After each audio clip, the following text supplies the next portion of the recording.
नगर निगम ने आगामी त्योहारों को देखते हुए सभी वार्डों की गलियों को रोशन करने का निर्णय लिया है। इस संबंध में नगर आयुक्त गौरव सिंह सोगरवाल ने बताया कि आगामी त्योहारों को देखते हुए मुख्यमंत्री के निर्देशानुसार महानगर के 80 वार्डों में विशेष प्रयास किया जा रहा है। नए वार्डों में सोलर स्ट्रीट लाइट लगाने पर विशेष ध्यान दिया जा रहा है। पिछले वर्ष जहां 500 स्ट्रीट लाइटें लगाई गई थीं, वहीं इस वर्ष 1200 स्ट्रीट लाइटें लगाई जाएंगी। प्रत्येक वार्ड में लगभग 100 स्ट्रीट लाइटें लगाई जाएंगी। नए वार्डों पर हमारा विशेष ध्यान है ताकि शहर की सभी सुविधाएं वहां उपलब्ध हो सकें। पथ प्रकाश इसमें एक महत्वपूर्ण बिंदु है। यूपी नेडा से प्राप्त 1000 लाइटों में से 300 सोलर लाइटें पहले ही लगा दी गई हैं। शेष लाइटें अगले 15 दिनों के अंदर लगा दी जाएंगी। हमारा HURL के साथ हुए समझौते के तहत 21,000 सोलर लाइटें भी लगाई जाएंगी, जिससे शहर की पथ व्यवस्था में 4 चांद लगेंगे। पार्षद से उन क्षेत्रों की सूची मांगी गई है जहां पर लाइटें नहीं हैं, ताकि उन क्षेत्रों में भी लाइटें लगाई जा सकें। इस संबंध में गोरखपुर न्यूज से बात करते हुए नगर आयुक्त गौरव सिंह सोगरवाल ने कहा, व्यवस्था को दृष्टिगत देखते हुए माननीय मुख्यमंत्री जी के निर्देश भी प्राप्त हुए हैं और 80 वार्डों में हम विशेष प्रयास कर रहे हैं। नए जो वार्ड हमारे आए हैं, 10 नए वार्ड जो बने हैं, उसमें विशेष प्रयास करके बहुत अधिक मात्रा में हम सोलर स्ट्रीट लाइट्स भी उनको दे रहे हैं। पिछले वर्ष 500 स्ट्रीट लाइटें नए वार्डों में लगी थी। इस वर्ष लगभग 1200 सोलर स्ट्रीट लाइटें प्रत्येक वार्ड में 100-100 के हिसाब से लग रही हैं। नए वार्डों को शहर की सुविधाओं के दृष्टिगत संपन्न कराने के लिए माननीय मुख्यमंत्री जी के बराबर निर्देश प्राप्त होते हैं और नए वार्डों पर जो हमारे 10 विशेष नए वार्ड हैं, उन पर विशेष हमारा फोकस है ताकि शहर की सारी सुविधाएँ मिलें। तो उसमें पथ प्रकाश एक महत्वपूर्ण बिंदु होता है। तो यूपी नेडा से हमें 1000 लाइटें मिल गई हैं, 300 लाइटें लग गई हैं और अगले आगामी 15 दिनों के अंदर पूरी 1000 लाइटें लग जाएंगी। इसके अतिरिक्त HURL के साथ भी हमारा MOU करार हुआ है। उसमें भी 21 करोड़ से अधिक की लाइटें, लगभग 2000 से अधिक लाइटें, सोलर लाइटें शहर के विभिन्न मार्गों में लगेंगी, जो शहर की पथ प्रकाश व्यवस्था को 4 चांद लगाएंगी। इसके अलावा भी हमने सभी माननीय पार्षद गणों से खराब पड़े हुए प्रकाश बिंदु और जहाँ प्रकाश बिंदु की आवश्यकता है उसकी लिस्ट मांगी है। एक हमारा रेट कॉन्ट्रैक्ट भी हम कर रहे हैं, जिसके माध्यम से प्रत्येक प्रकाश बिंदु को हम सही कराएं और जहाँ पे नहीं है उसको वहाँ पे नई लाइटें लगाएं। मुझे लगता है सितंबर के माह के अंत तक ये सारा हो जाएगा और दशहरा से पहले हम पूरे शहर को पथ प्रकाश के दृष्टिगत काफ़ी अच्छा प्रयास करके अच्छा करेंगे। अब प्रार्थना होगी स्वीकार जगमग गोल्ड कपूर के साथ। ट्राई करिए, खुशबू तो लीजिए।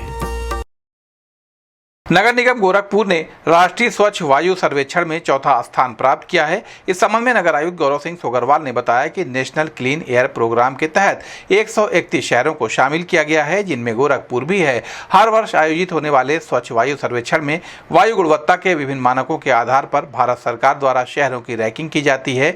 वर्ष 2024 के सर्वेक्षण में गोरखपुर नगर निगम ने 4था स्थान प्राप्त किया है, जबकि वर्ष 2023 में यह स्थान 11वां था। इस उल्लेखनीय उपलब्धि के लिए मैं महापौर, पार्षदों और सभी अधिकारियों को धन्यवाद देता हूं। इस संबंध में गोरखपुर न्यूज से बात करते हुए नगर आयुक्त गौरव सिंह सोगरवाल ने कहा, नेशनल क्लीन एयर प्रोग्राम के अंतर्गत 131 शहर हैं, उसमें गोरखपुर भी NCAP का सिटी है और स्वच्छ वायु सर्वेक्षण जो प्रतिवर्ष होता है उसमें विभिन्न मापदंड हैं। वायु गुणवत्ता को के दृष्टिगत जो विभिन्न नगर निकाय प्रयास करते हैं, उन प्रयासों को भारत सरकार के द्वारा चेक किया जाता है और उसके आधार पर रैंकिंग दी जाती है। तो लास्ट ईयर जो 2023-24 के जो हमारे NCAP के अंतर्गत जो हमारे कार्य कराए गए हैं, उन कार्यों के दृष्टिगत जो वायु की गुणवत्ता बेहतर हुई है, उसके लिए स्वच्छ वायु सर्वेक्षण 2024 में गोरखपुर नगर निगम का 4था रैंक आया है। 2023 में गोरखपुर नगर निगम ने 11वां स्थान प्राप्त किया था। इस बार हमने काफ़ी जंप लगाया है और टॉप 4, टॉप 5 में 4था स्थान प्राप्त हुआ है।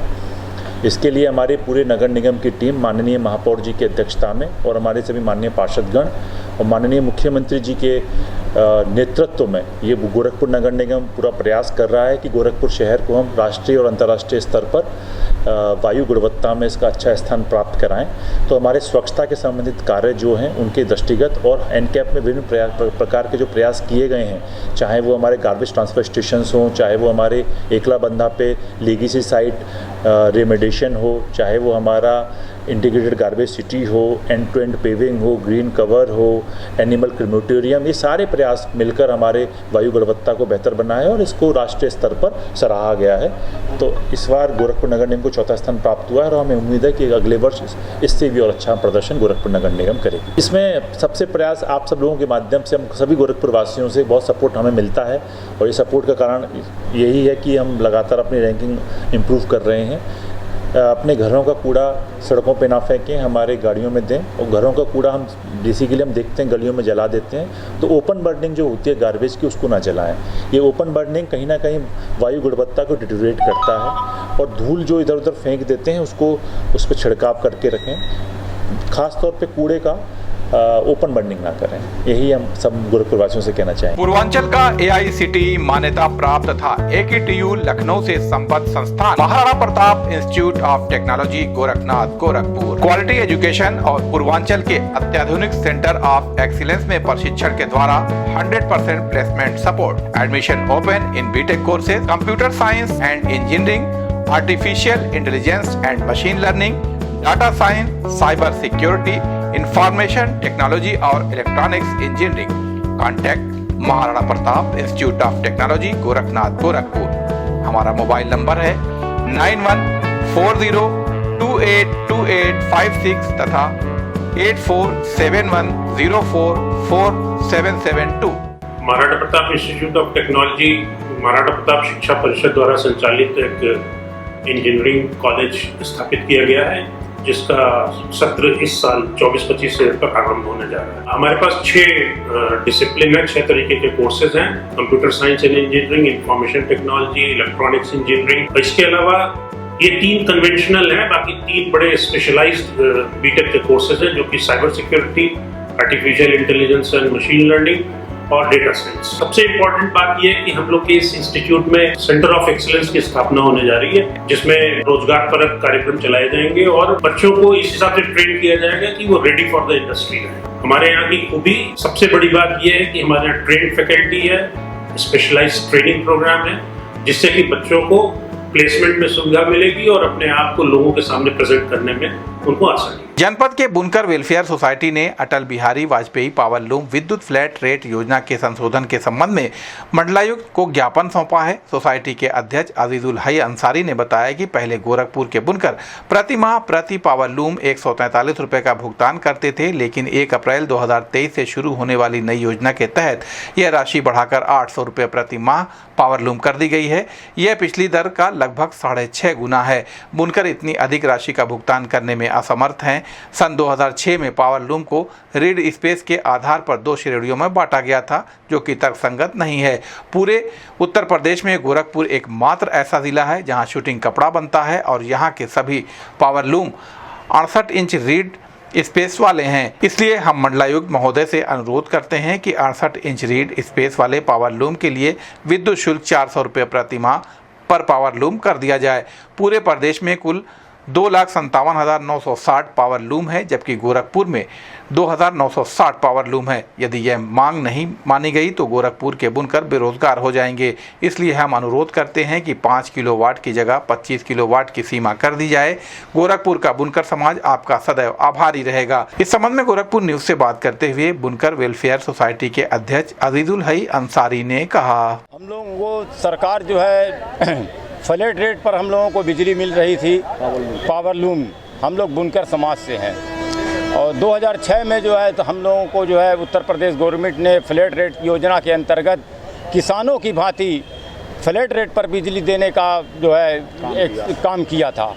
अब 2023 में ये सरकार ने जो है इसको बढ़ा करके 150 रुपये से हम लोगों का 6 गुना कर दिया। एक पावर लूम का, एक हाथ पावर मोटर का हम लोग जो है 150 रुपये देते थे, आज हम लोग 6 गुना कर दिया गया, उसको 900 रुपया हम लोगों का कर दिया गया है।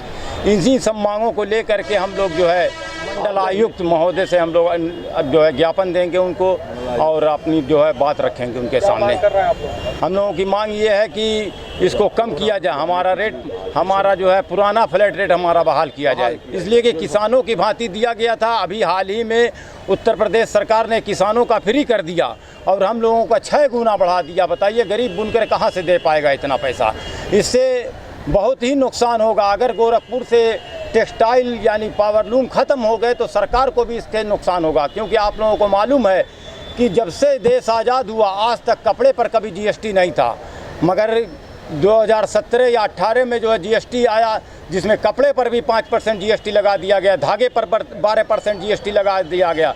अगर पावर लूमें बंद हो गए तो तमाम लोग 40-50 हज़ार बुनकर हैं इस गोरखपुर के अंदर बसते हैं, वो सब बेरोजगार हो जाएंगे और सरकार के राजस्व का भी बहुत बड़ा नुकसान होगा। अजीजुल है अंसारी। जनपद में वार्ड नंबर 30 गुलरिया के नागरिकों ने कंचनपुर चौराहे पर रोड के किनारे नाला निर्माण कराए जाने के संबंध में नगर आयुक्त को ज्ञापन प्रेषित किया है। वार्ड नंबर 30 के निवासी जितेंद्र विश्वकर्मा ने बताया कि नगर निगम सीमा के अंतर्गत आने वाले वार्ड नंबर 30 गुलरिया में स्थित मेडिकल कॉलेज रोड पर कंचनपुर चौराहे पर वर्षों से जल जमाव की समस्या बनी हुई है। यहाँ नाला निर्माण न होने के कारण बारिश के मौसम में सड़क पर भारी मात्रा में पानी जमा हो जाता है, जिससे लोगों को आवागमन में काफ़ी दिक्कत होती है। विशेषकर स्कूली बच्चों और पैदल चलने वालों को अधिक परेशानी होती है। जल जमाव के कारण आए दिन दुर्घटनाएं भी होती हैं। हमने इस समस्या के समाधान के लिए पहले भी अधिकारियों को कई बार प्रार्थना पत्र दिया है, लेकिन अब तक कोई कार्रवाई नहीं हुई है। इसलिए हम सभी निवासी आपसे अनुरोध करते हैं कि इस समस्या का शीघ्र समाधान किया जाए और कंचनपुर चौराहे पर नाला निर्माण का कार्य शुरू किया जाए। इस संबंध में गोरखपुर न्यूज से बात करते हुए वार्ड नंबर 30 के नागरिक जितेंद्र विश्वकर्मा ने कहा, हम सभी लोग वार्ड नंबर 30 गुलरिया के निवासी हैं। हमारे कंचनपुर चौराहा जो मुख्य मार्ग मेडिकल कॉलेज महाराज जो मुख्य मार्ग है, उसी मुख्य मार्ग पर कंचनपुर चौराहा है।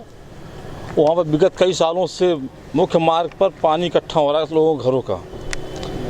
जो रोड बना, सारे नालियों को तोड़ दिया, रोड बन गई, नाली बनी नहीं। अब रोड पर सबके घरों का पानी इकट्ठा हो रहा है। बार बार अधिकारियों से कहा जा रहा है कि वहाँ पर नाली बन जाए, कि लोगों के घरों का पानी का निकासी का रास्ता बन जाए। अब बारिश का पानी भी इकट्ठा हो रहा है, आए दिन दुर्घटना घट रही है। बच्चे, स्कूली बच्चे वहाँ लड़ रहे हैं, गिर रहे हैं, राहगीर गिर रहे हैं, लड़ रहे हैं। उसको लेकर के आज हम लोग नगर निगम में आए हुए हैं और नगर आयुक्त महोदय के माध्यम से ज्ञापन देंगे कि उस स्थान पर तत्काल नाली की व्यवस्था कराई जाए। जितेंद्र विश्वकर्मा। जनपद न्यायाधीश तेज प्रताप तिवारी ने राष्ट्रीय लोक अदालत के प्रचार वाहन को हरी झंडी दिखाकर रवाना किया। 14 सितंबर को आयोजित होने वाली इस लोक अदालत के संबंध में जनपद न्यायाधीश ने बताया कि राष्ट्रीय विधिक सेवा प्राधिकरण और उत्तर प्रदेश राज्य विधिक सेवा प्राधिकरण के निर्देशानुसार 14 सितंबर को आयोजित की जा रही राष्ट्रीय लोक अदालत में आपराधिक शमन योग्य वाद, धारा 138 के मामले, बैंक वसूली वाद, मोटर दुर्घटना प्रतिकर याचिकाएं, पारिवारिक विवाद, श्रम विवाद, भूमि अधिग्रहण वाद, विद्युत एवं जल बिल विवाद, सेवा संबंधी विवाद आदि मामलों के निपटारा किया जाएगा। इसके अलावा मुकदमे दायर करने से पहले भी विवादों का निपटारा किया जा सकता है। यातायात चालानों का भुगतान भी ऑनलाइन निस्तारण करा सकते हैं। मैं सभी नागरिकों से अपील करता हूं कि वे इस लोक अदालत का लाभ उठाएं और अपने विवादों का निपटारा कराएं। इसके लिए उन्हें संबंधित न्यायालयों में आवेदन देना होगा। इस अवसर पर जनपद न्यायाधीश एवं जिला विधिक सेवा प्राधिकरण के सचिव विकास सिंह सहित अन्य न्यायाधीश भी उपस्थित रहे। इस संबंध में गोरखपुर न्यूज से बात करते हुए जनपद न्यायाधीश तेज प्रताप तिवारी ने कहा, आज राष्ट्रीय लोक अदालत के प्रचार प्रसार के लिए 10 वाहनों को हम लोगों ने विदा किया है, जो गोरखपुर के ग्रामीण क्षेत्रों में जाएंगे, लोगों को जागरूक करेंगे कि आने वाले शनिवार 14 सितंबर को राष्ट्रीय लोक अदालत का आयोजन किया गया है। जो वर्षों से पुराने मामले हैं, जिनके कोर्ट कचहरी के चक्कर, विभागों के चक्कर लगा के थक गए हैं लोग, उनसे मैं अपील कर रहा हूं कि अपने छोटे छोटे मामलों को प्रार्थना पत्र दे करके, श्रम संबंधित हो, बिजली संबंधित हो, मोटर दुर्घटना संबंधित हो, छोटे छोटे आपराधिक मामले हों, जमीन भूमि आदि के छोटे छोटे झगड़े हों, सभी मामले वो ला करके निस्तारित करा सकते हैं और लाभ पा सकते हैं। यदि वो निस्तारण कराते हैं तो जो भी न्याय शुल्क दिए हैं वह न्याय शुल्क उनको वापस कर दिया जाए। वरिष्ठ समाजसेवी जगमग गोल्ड कपूर के प्रोप्राइटर और भाजपा नेता उमेश अग्रहरी ने अपने जन्म दिवस के अवसर पर स्थित आश्रम में साड़ी, मिठाई और पुरुषों के वस्त्र भेंट किए। इस अवसर पर उमेश अग्रहरी ने कहा कि मुख्यमंत्री योगी आदित्यनाथ जी महाराज मेरे आराध्य हैं और समाज सेवा की प्रेरणा मुझे उन्हीं से प्राप्त हुई है। छोटी सी उम्र में जब पिता का साया सर से उठ गया तो संकल्प मन में था कि अपने जीवन में पिता तुल्य बुजुर्गों की सेवा का जो भी माध्यम मिलेगा उसका ईमानदारी से निर्वहन करूंगा, जिसके निमित्त आज मैं यहाँ आया हूँ। मैं कई वर्षों से अपने पुत्र और अपने जन्म दिवस के अवसर पर वृद्धाश्रम में आता रहा हूँ। यहाँ आने के बाद मेरे जीवन की सबसे बड़ी कमी मेरे माता पिता का न होना आज मुझे पूरा होता दिखाई देता है। अब प्रार्थना होगी स्वीकार जगमग गोल्ड कपूर के साथ। ट्राई करिए, खुशबू तो लीजिए।